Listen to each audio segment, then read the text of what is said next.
சந்திரன் தேய்பிறை மற்றும் வளர்பிறை ஆன கதை உங்களுக்கு தெரியுமா? ஒருமுறை விநாயகப் பெருமான் தமக்கு மிகவும் பிடித்தமான கொழுக்கட்டைகளை வயிறு நிறைய உண்டுவிட்டு தனது வாகனமான மூஞ்சூறு மீது ஏறி சென்று கொண்டிருந்தார். அப்போது இரவு நேரம். சந்திரன் வானில் முழு பொலிவுடன் பிரகாசித்துக் கொண்டிருந்தார்.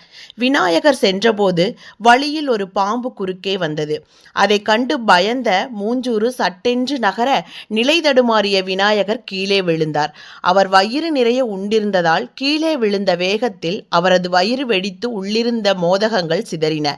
விநாயகர் பதற்றமடையாமல் சிதறிய மோதகங்களை மீண்டும் வயிற்றுக்குள் வைத்து அந்த பாம்பையே ஒரு கயிறு போல தனது வயிற்றைச் சுற்றி தையல் போல கட்டிக்கொண்டார்.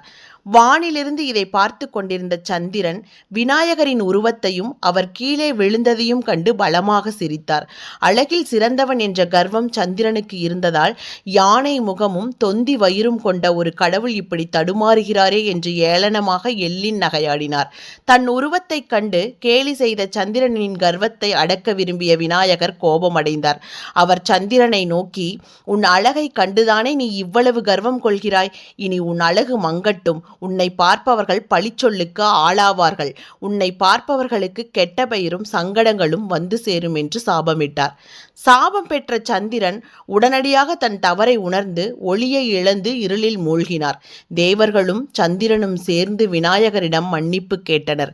விநாயகர் மனம் கனிந்து இட்ட சாபத்தை முழுமையாக திரும்ப பெற முடியாது, ஆனால் அதன் வீரியத்தை குறைக்கிறேன் என்று கூறினார். சந்திரன் படிப்படியாக தேய்ந்து பின் மீண்டும் படிப்படியாக வளர வழிவகை செய்தார். சதுர்த்தி திதியன்று உன்னை தொழுது வணங்குபவர்களுக்கு எல்லா சங்கடங்களும் நீங்கும் என்று அருளினார். இதுவே சங்கடகர சதுர்த்தி வழிபாடாக மாறியது என்றும் கூறப்படுகிறது.